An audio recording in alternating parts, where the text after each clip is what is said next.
Welcome back. My name's Bill Sturgeon. This is Discussions from the Berkshires. We are filming this on January 20th, 2015. And the reason I say that is so that you know if you're watching this sometime in like July, don't go to any of the events that I announced because they'll be over.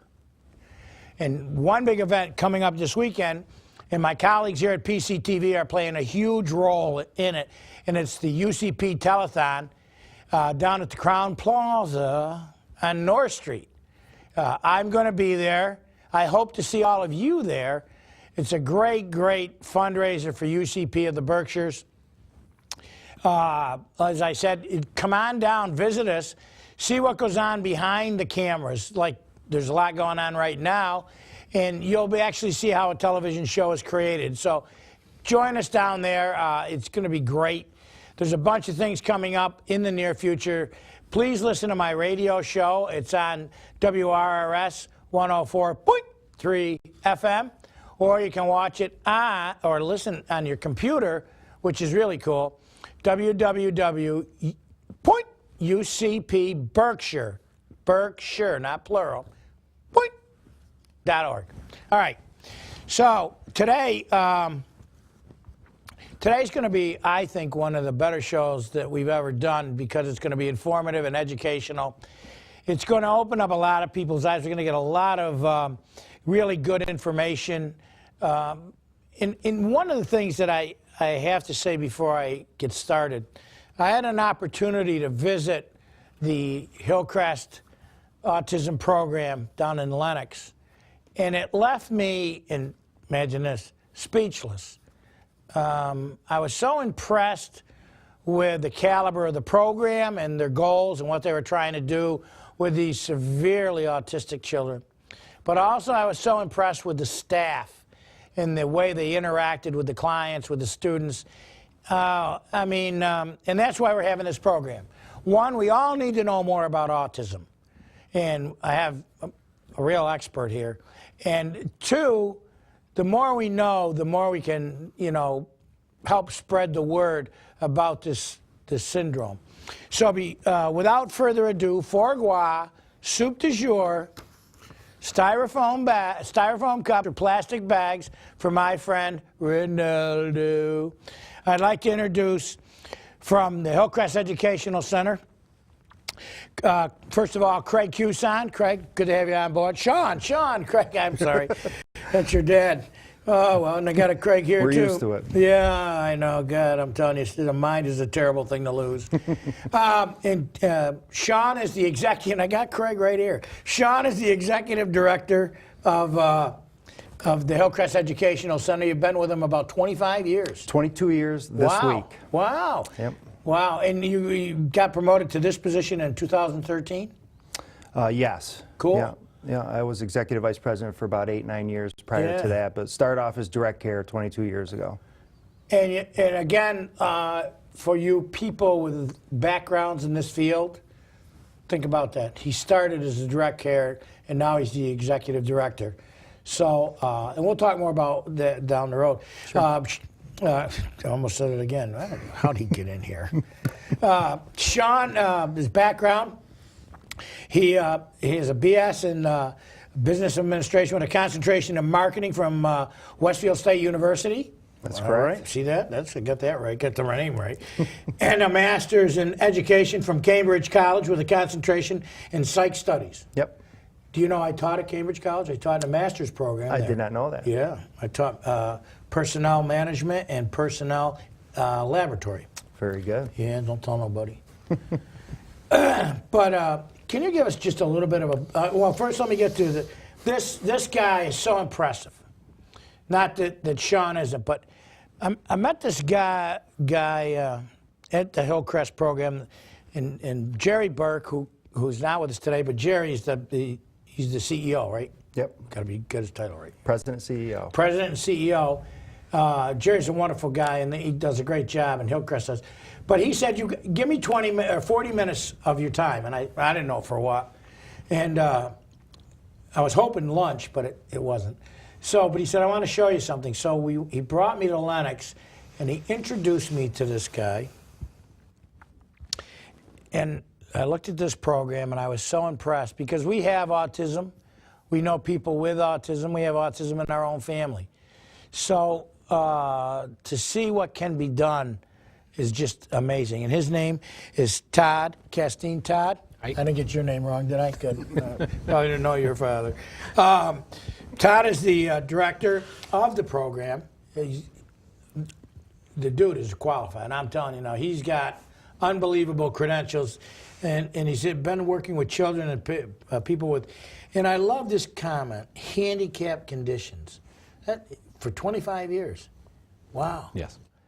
And he's got titles, a BS in special education from SUNY Plattsburgh and an MS in applied behavior from Northeastern University in Boston. And also, he's board certified in behavior analysis. Welcome to the show, and I mean that with so sincere when I say that. I was so impressed with what you're doing down there with really severely autistic individuals, some children. And going back to you, Shaun, how did you get into the program? Well, give us a background to Hillcrest for those people who don't know, because you're a major employer in Berkshire County. We are. We have about 500-600 employees. We have been a private nonprofit in the Berkshires now for nearly 30 years. It'll be 30 years this June. Wow. We have an array of services. We do residential treatment and special education for kids with a variety of special needs. We also have a day treatment program in Pittsfield. We have a pretty remarkable dental clinic that we have grown in significant numbers over the years and just opened an office in North Adams. Cool. We do some community-based services through Hillcrest Community Support Services. We are affiliated with Berkshire County Kids Place, Violence Prevention Center. So we do a lot. We're a relatively large private employer in Berkshire County. We specialize in the core of our services really are our residential campuses. We have 3 campuses serving 110 to 120 children and adolescents with pretty severe behaviors as a result of trauma, developmental disabilities, and other real hardships. But by the time they're referred to Hillcrest, they're in pretty tough circumstances. So that remains our specialization. Right. My viewers and my listeners on the radio show know I'm a huge, my wife and I are huge supporters of Kids Place and the work that's done there. And my background in criminal justice, but I was pulled for a few years to deal with managing violent youthful offenders in adult correctional facilities.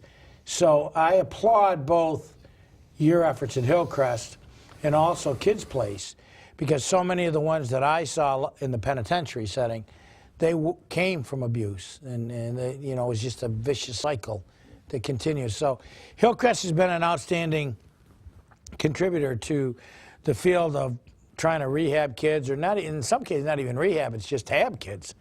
Drop to rehab because you don't want to bring them back to what they were, because what they were was horrible. So, but you do a great job. Now, how did you get into autism, which is, and not just autism, and I'm not putting anybody down, but there's, and Todd's going to explain the spectrum, but you got into the most challenging children possible. We did.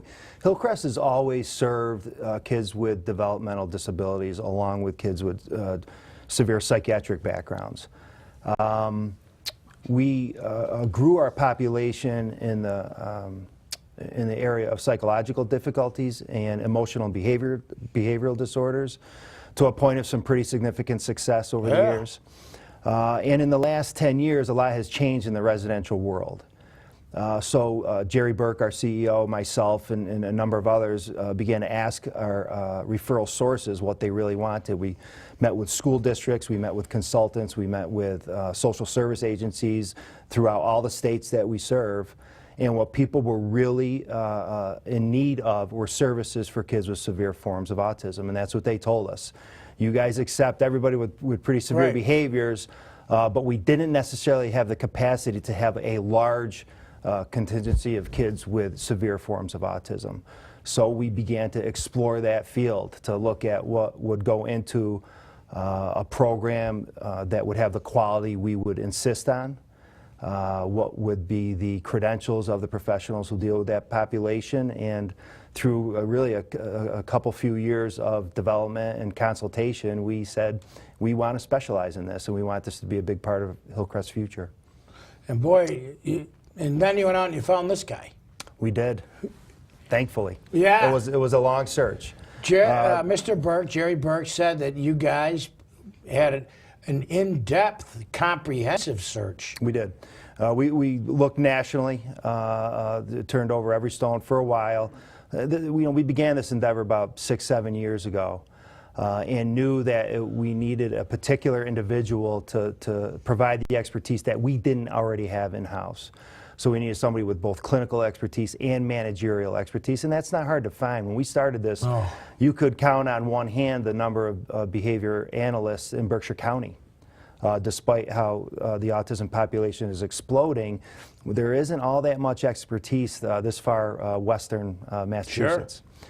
So we looked for over a year. Luckily, we had a mutual acquaintance that dropped a name, made a phone call, and really based on the initial conversation that we had, I think we saw early on that we had a really nice match, and so far it's worked out quite well. That's one of the expertise, I think, being in the business so long. Hillcrest has been dealing with difficult, challenging children for a long time, and through those years you developed certain knowledge base, knowledge points.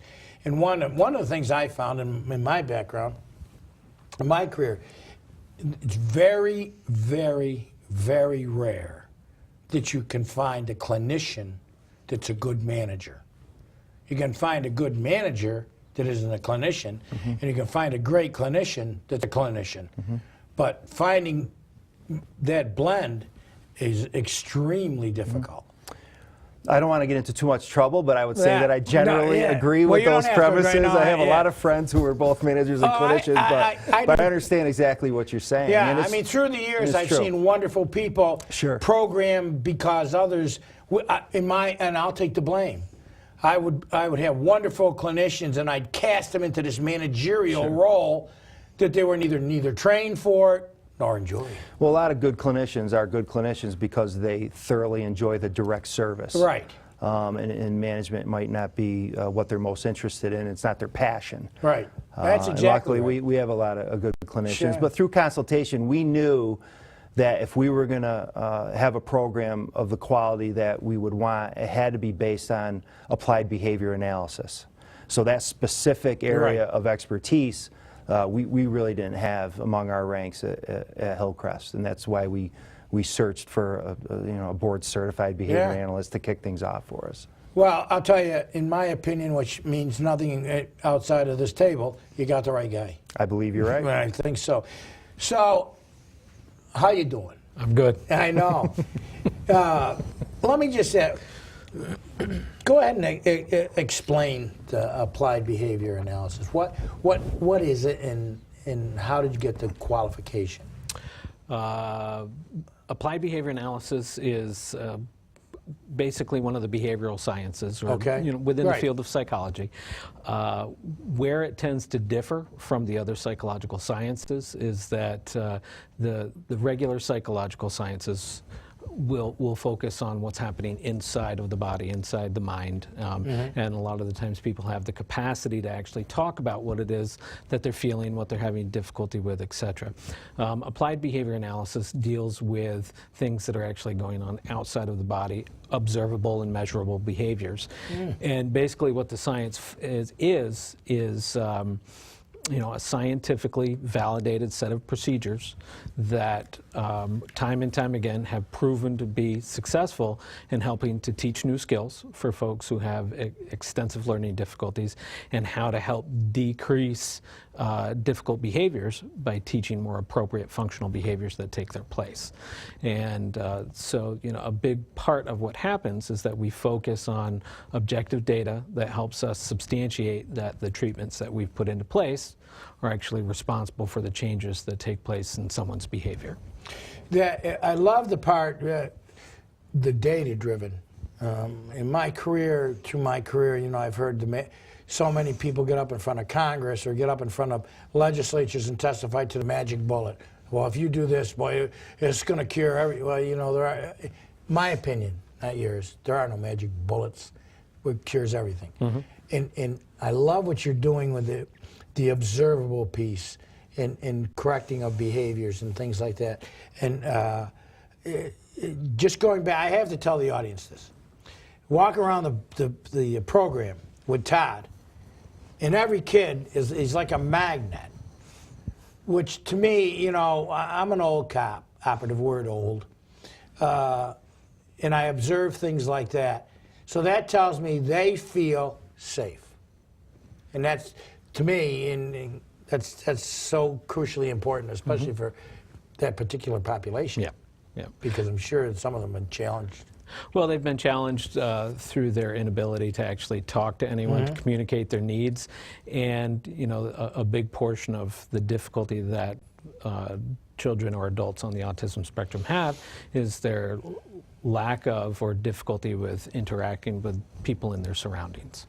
Would you take it just a minute or two and you know, condense 100 years of science into like 2 minutes? Would you just give us a brief overview of the autism spectrum? Okay.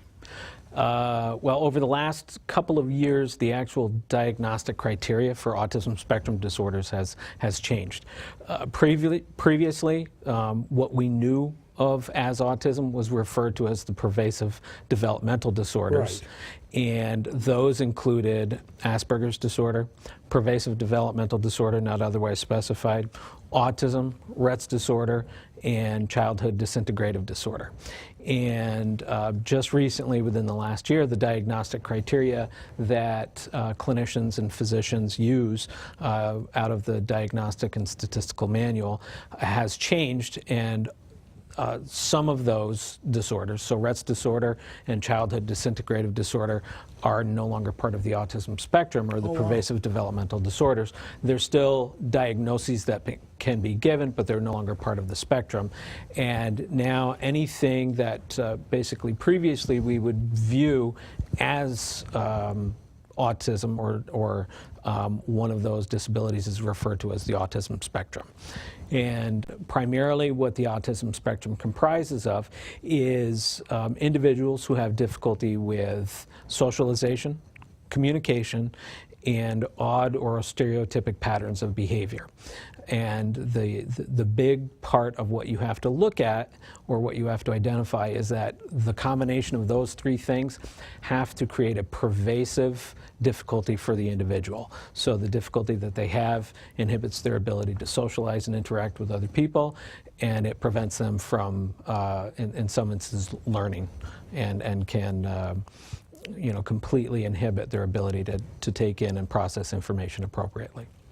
In folks, just to let you know, and this is from the Autism Speaks group, it says, here's how pervasive it is in the country. 1 in 68 children on that spectrum of autism that Todd just explained, and 1 in 42 boys. Now that's their material. And well, let me just caveat this, because I know some folks will Google it and they'll get, there's a 2 or 3 or probably 10 different ratios. All you need to know is it's very, very large in this our society and across the world. And I don't want to waste a lot of time talking about it in other places, but some places they don't even acknowledge it, and in other places, well, they're not nice to the people who have it. Where did the term Asperger's come from? Asperger's, along with autism, was a term that was used for a specific group of individuals that seem to share the same characteristics.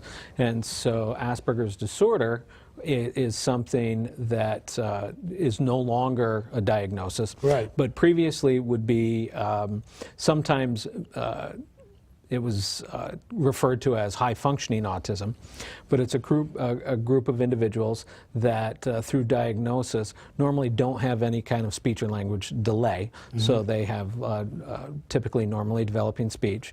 And the biggest thing that you would notice is that they have difficulty socializing with other people. And so the biggest thing is that they wouldn't either feel comfortable with or be able to appropriately initiate a conversation, or perhaps maintain a conversation. And the other part about it is that sometimes folks on the with Asperger's disorder will have odd or stereotypic patterns of very strong interests that will sometimes hinder their ability to focus on other things. So even though they have normal intelligence, they get hyper-focused on one particular topic or one thing, and it precludes them from actually doing other things because they stay hyper-focused on those types of things. But the communication, socialization, and odd patterns of behavior are all things that are characteristics of people on the spectrum. Twining, the movie out now that just won the Academy Award, excuse me, Twining, the man who broke the Enigma code, now some people believe that he was on the spectrum somewhere in the Asperger's area. So, but, and again, we go back to kiddos you deal with, students. They're severely autistic. We have children that are severely autistic that have, basically they have come to us because where they were previously, whether it be at home, whether it be in another school district or another facility of one kind or another, they exhibited such high degree of difficult behaviors that people were not able to maintain their safety or help them learn to a degree that it just hindered the child's quality of life. Sorry about that. That's okay. This one goes back to you, Shaun. How do you get referrals? How do they end up in this great program? Where do they come from? How do you get them? A number of different places. They may come directly from a school district that just can't successfully provide services and maintain them in a public school setting. That may come with a lot of parent advocacy and parents driving the need to have appropriate placement. And often parents, as these kids get older and bigger, begin to really struggle to maintain safety in the home. And that becomes a driving force to seek out residential. It may come from protective services. We have kids who are in the custody of the state and do not have parents or family with parental rights. Wow. They might come from social services. They might come directly from a private source, though rarely. Mostly from school districts, families who are struggling and work with the school district to find an appropriate residential placement, or social service agencies. One of the things that I found fascinating too that Hillcrest does, and I want to get it out. Hillcrest, they provide some special assistance to folks who students are there in their facility to come visit, because they do believe the family link is important. You want to just give a brief on that? Oh yeah, and this is for all of our kids. That's what I mean. All Hillcrest system-wide. kids. You know, our niche, the service we want to provide is support, relief, and help for kids who come from severe circumstances, if not desperate circumstances. So if that becomes your specialization, if that's our niche, we're going to be getting referrals from all over. We're clearly not going to just be servicing kids from our local community. So we accept kids from a number of different states. And with that comes the unfortunate reality that the parents are quite a distance away. And a lot of the circumstances, unfortunately, prohibit the frequency of visitation that kids deserve and that parents deserve and families deserve. The contact is important. We know that keeping families involved and integrated is an important ingredient in a successful transition back home. So we do have a fund that supports families, whether it be gas cards, train tickets, bus tickets, overnight accommodations, whatever may bridge that distance a little bit for families, and certainly for Todd's population as well. Todd, the family plays a big part in this, and they visit. And you were saying when I was talking to you that they do visit. They come and visit their kids. What about those kids that are placed by the state? Let's say the families can't visit because they've been removed from the home. How do you deal with that? Well, one thing that I've said to families all along is that, when I, if I can just take a step back and say that when I greet a new family that's coming to Hillcrest and we're going to be providing care to their child, is I tell them right away, we're never going to do it as good as mom and dad will. We're just going to do it differently. And so, the service that we provide will provide the oversight, will provide the attention, will provide the support and the reinforcement that a child needs to develop. And in some instances, we do become the surrogate family for kids that don't have another family. It's always a, the sticky side of, two sides of fly tape. You cannot provide too much love and attention to one child without giving that same amount of love and attention to all the other children. But there's also a fine line that we have to always follow, in that no matter whether it's a child in my program or some of the other children that are served across the rest of Hillcrest, we are not their family. We cannot be their friends, but we are there to provide them with a healthy, safe, secure environment to live in that will be supportive of what they need. And 9 times out of 10, the support that they need is to be told that they're behaving and responding appropriately to the difficult things that they encounter every day. And one of the issues I had years ago when we dealt with the violent youthful offenders were boundaries. Exactly. They never had boundaries. Correct. And some of the staff, God love them, they thought, I'm going to save this kid. And we had boundaries and we had structure. Those were the two things that we based our program. Your program is so dynamic. You actually, just take a minute and explain the picture books and some of the, just so you know, some of these severely autistic children that Todd and Shaun deal with, they don't speak. So, I mean, I was fascinated, and they made their own books. Well, a good number of children on the autism spectrum either have delayed or a lack of speech development altogether. And so that does not mean that the child does not have a desire to actually communicate. And so in instances where the child is actually not verbal, we refer to that as nonverbal, we try to provide alternative methods for the child to communicate. One of those methods is through what's called picture exchange communication.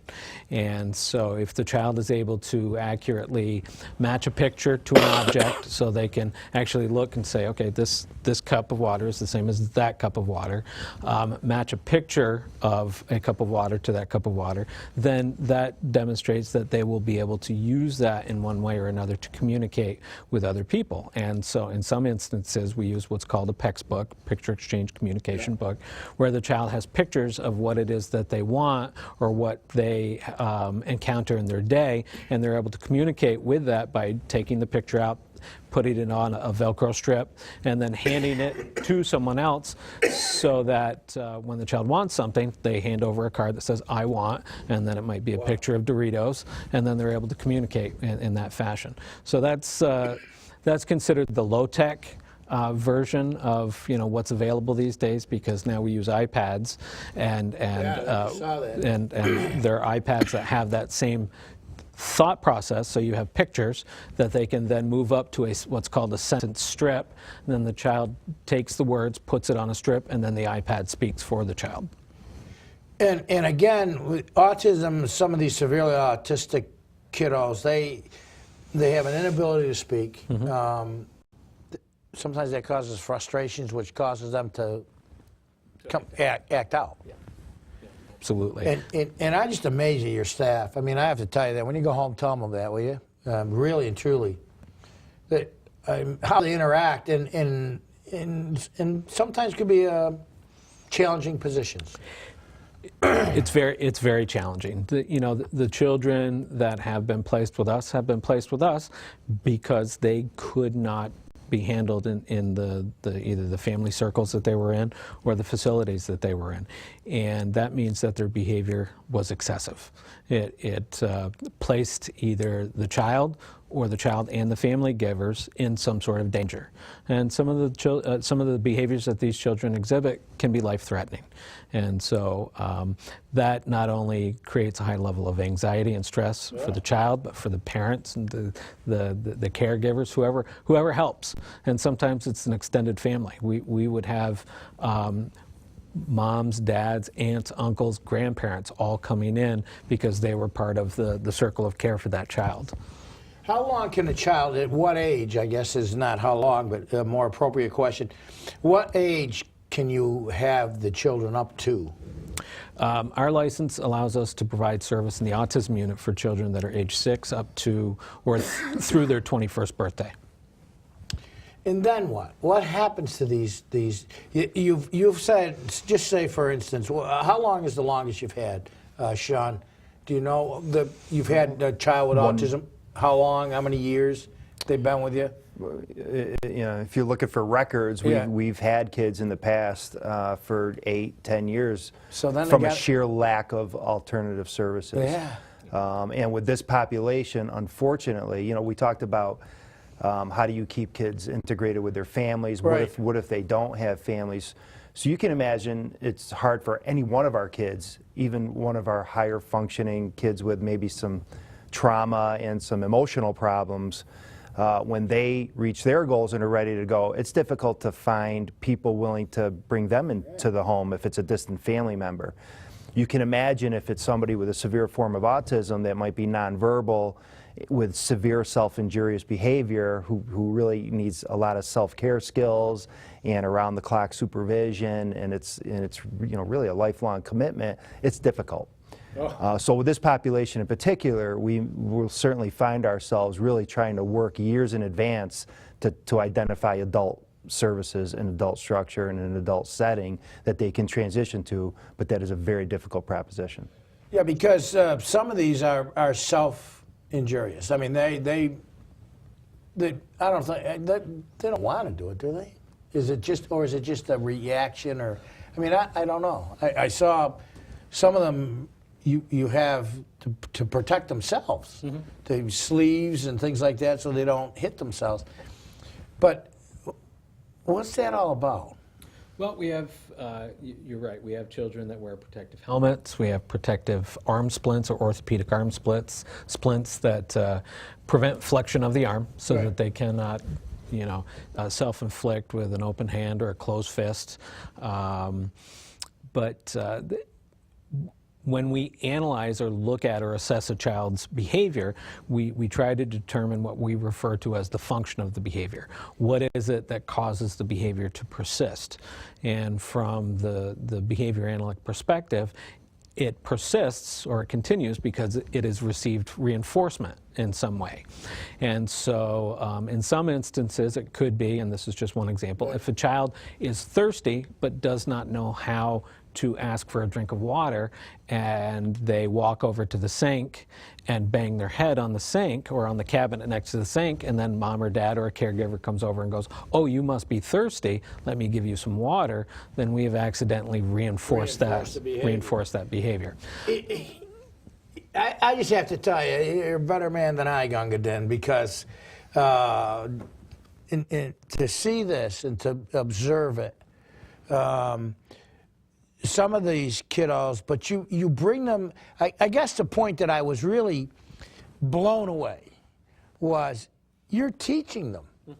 You actually have educational objectives, and they vary by client, by student. By child. Yep. By child. Absolutely. Just fill me in a little bit on that. How do you determine that? I was so impressed with that. I mean, after I'll tell you a story, but go ahead.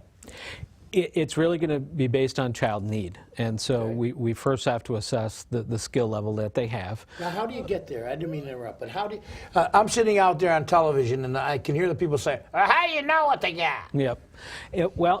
Again, it all varies from child to child. One of the basic things or misunderstandings is that quite frequently people will think that a child who is autistic or has a developmental disorder is mentally retarded. Right. And folks with autism can have normal intelligence, above average intelligence, or they can have moderate to severe mental retardation or mild.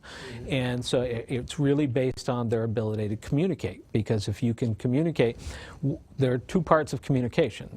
There's the social aspect, the part where we speak and we share information with other people, and then there's the receptive ability, what the person can take in and understand. And so if both of those are compromised, then the child's ability to learn and to pick up skills just through everyday learning with mom and dad is severely hindered. And so we literally have to sit down and look at and test out in various ways the child's ability to, in some instances, just attend. Can they look at and pay attention to what's on the table in front of them? Because if they're otherwise engaged in what's referred to as self-stimulatory behavior, so if they're more interested in plugging their ears and making noise or waving their fingers in front of their faces, then they can't attend to what's in front of them. So we have to stop and look at very basic elements of their skill levels first. So in layman's terms, I think what makes an impression on what involves an assessment, because from a social work background, you think of an assessment as a meeting, right? A couple-hour conversation, maybe take this test. So Todd has helped us develop an assessment room with cameras all around the room, microphones, saw that, in the taping room. Thank you for bringing that out. Yeah. So we had one student with pretty severe self-injurious behavior, and when we say severe, because I think this has impact on the audience, somebody might, without intervention, try to hurt themselves over 1,000 times a day. Yeah. So that's the rate of self-injury. That's how unsafe some of these children are. So Todd staffed an assessment on this one child that may have taken place over 2 months, and had maybe 20 or more sessions in this assessment room to truly, on a granular level, analyze exactly what this one behavior may be about. So it's very scientific. Yeah. It's not you can't at a quick blush attempt, I believe, to understand what these behaviors are about. Where Excellent point that you just made. It is scientific. It's not hocus pocus kind of stuff. No. And what they do now, and I'm sure you do evaluations and you keep data for research and everything, because the field, unfortunately, appears to be growing. And we can't. I don't want to get into it today. We'll maybe do another show. Excited about that, aren't you? But the causation of autism. Why is it so prevalent now? The U.S., would you say that the U.S. is still the forerunner in research and documentation of the spectrum itself? There's a huge amount of research that goes on in the U.S.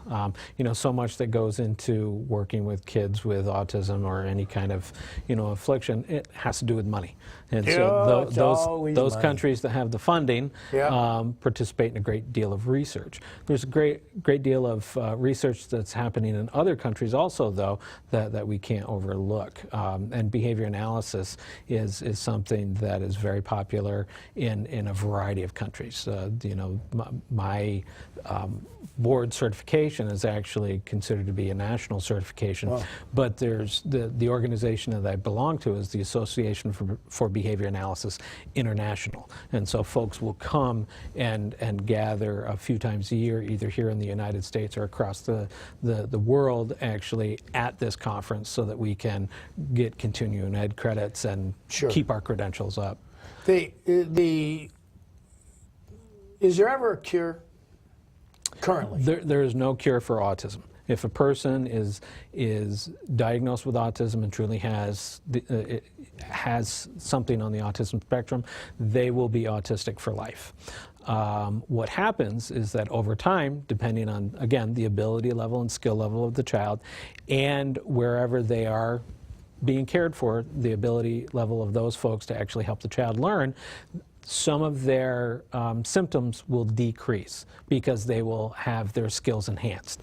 They'll be able to communicate, they'll be able to socialize better, hopefully, over time, and hopefully with the addition of those skills, then some of the challenging behaviors that they exhibit will also decrease. And so the person will always be autistic, but if there has been some quality learning that is taking place, then they'll have fewer difficulties. There's been several, and I'm glad you stressed that. Where are they on the spectrum, along with a lot of others? Because there's been programs on where I watched one comes to mind that it was repetition.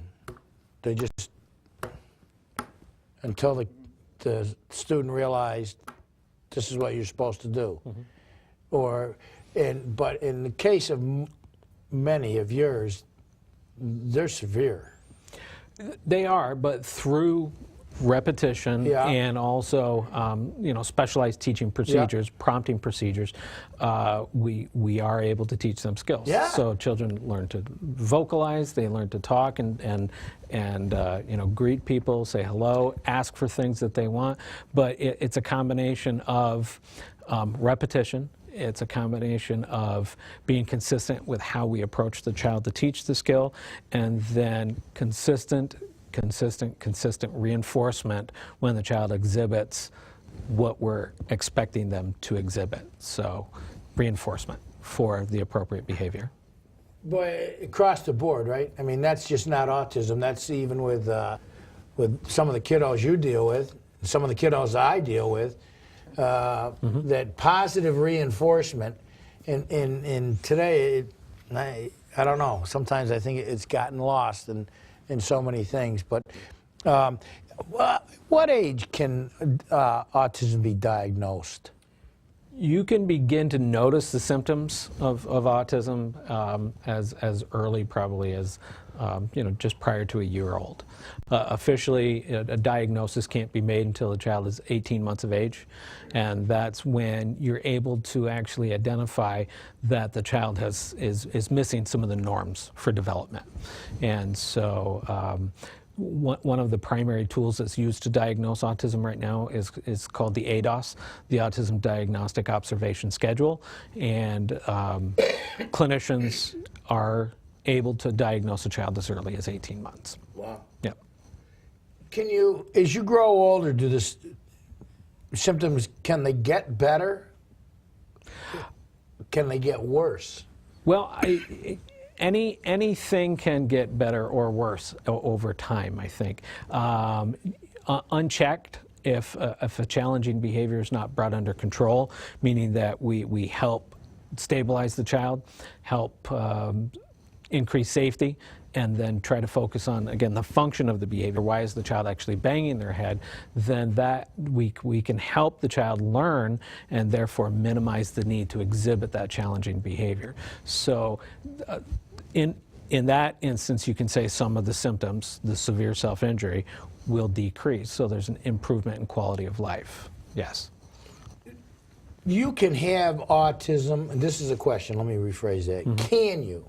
Mm-hmm. Can you have autism and other issues, yes. ADHD or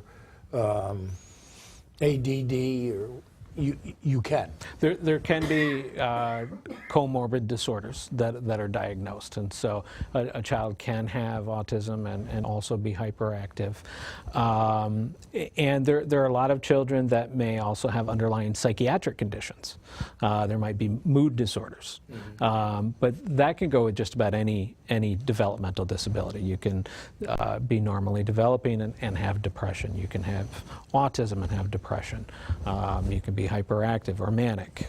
It all depends. The difficulty with children with autism who have underlying psychiatric conditions is that they can't verbally report to you what they're feeling, right, or what it is that's causing them to be uncomfortable.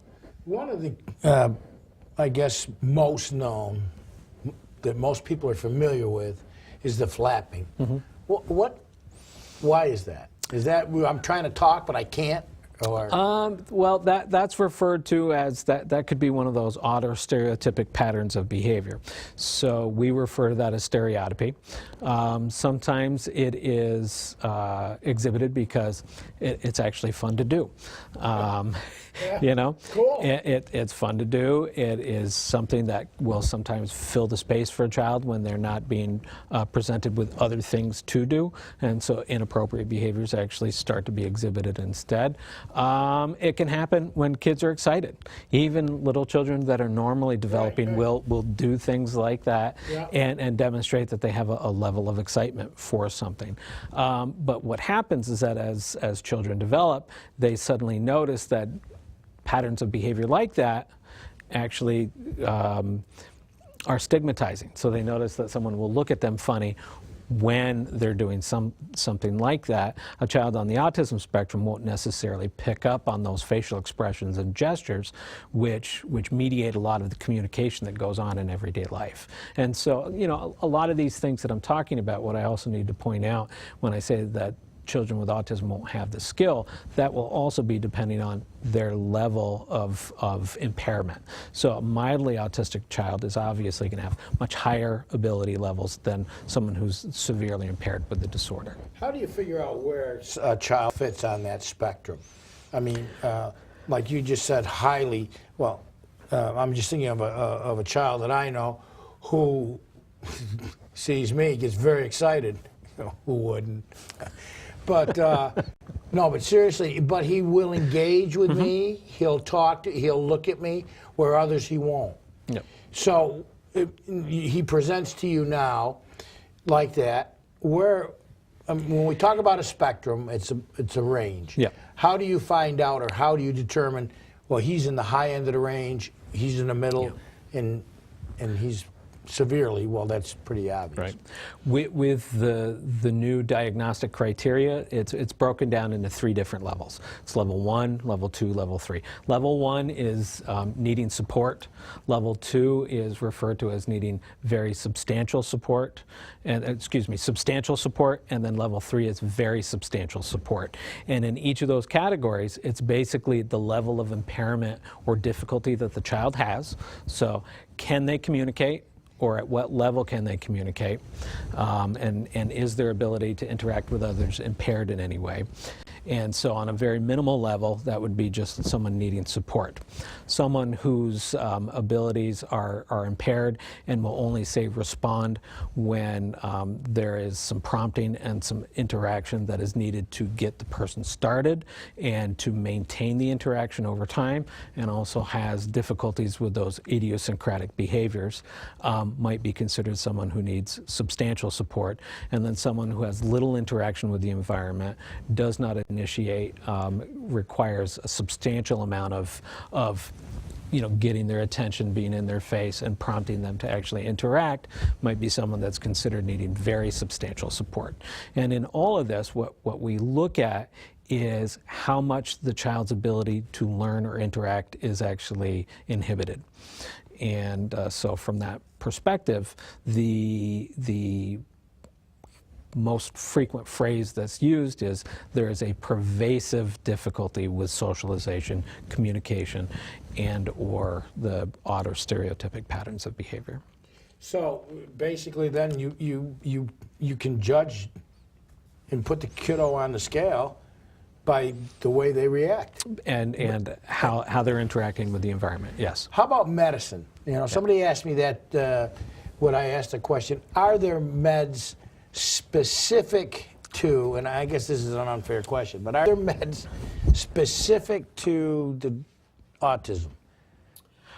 Quite used, I'm sorry, and used to, to help treat autism. Yes. There is no medication that is going to treat autism. Okay. Autism is a genetic disorder that, we still don't know the causes for. Recently, there was a study that had come out that indicated that 92 different genetic anomalies had been identified that manifest themselves all in similar ways that we would consider to be the symptoms of autism. And there's probably probably going to be many, many more that are identified over the years. So there's no medicine that will fix genes currently. Right. There are specific medications that are used to treat either psychiatric disorders Sure. or other behavioral difficulties. And the only two medications that are currently approved by the FDA for the use in the treatment of autism are risperidone and Abilify, and those are specifically for children who exhibit aggressive behaviors. And so other than that, there are no other medications. If a medication is used, sometimes it's an off-label use. Sometimes it is a psychiatric medication that has demonstrated the ability to help decrease particular patterns of behavior, but it's all different from person to person to person.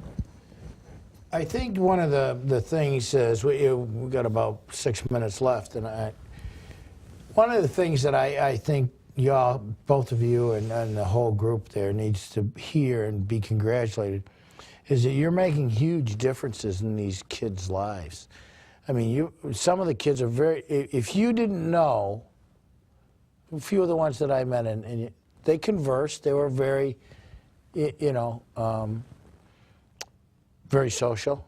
Not very, but they were social. And I believe that you brought them to that point because of what the efforts you put in. And because there's some there that aren't. But you can see they're developing. And so I think the goal is to bring any individual, any human to full potential, whatever that is. And that's what you need to be applauded for. You are, you're really doing that, you and your staff, and I applaud Hillcrest for taking, this is, you had to think long and hard and wide about this, taking on autism. I mean, severe autism, like the kiddos you have. And but before I do want to get a kind of a closure on this. So at 21, they have to leave you. Yes. I know. I almost said it again. Shaun. I think you made it beautifully by saying you start looking to place them years in advance. So it's not, he's 21 next week. What are we going to do with him? Yeah, really when they're 17. Yeah. And I think 17, you know that on their 18th birthday, there's guardianship issues. Right. So you got to make sure that there's an appropriate guardian in place legally, so that somebody can answer for them and be able to help set the course. But it takes a very, very long time to engage adult services. So you have to begin that process, before they're an adult. And that all depends on where they are on the spectrum. True. Right? And I mean, what state they're from. And what Also, state they're from. different agencies for different states. Yeah. In some instances, it's also ensuring that the eligibility for the child has been established. So, has someone along the line assisted the parents in getting them enrolled in specific service delivery systems? folks, I guess you can see it's not easy. I'm so happy we got to do this show today. Todd, you're a genius, dude. I'm telling you. And you are too, Shaun. And you and your brother. It is what it is. You and your brother Craig. and Shaun is a great guy and kind of has to ride herd on all this. But when you talk about autism and we think about autism, hopefully this has opened the door to the spectrum. We're going to do more. I promise you. We're going to do more on a lot of. We have a lot of kids in trouble today for a lot of reasons. And I've dedicated myself to bringing all these things to light and what can be done. Todd and Shaun and the people at Hillcrest have proven, regardless of how developmentally disabled you are, you can be brought to another level. And my thing has always been, even with some of the ones that I dealt with in my career, never give up on them.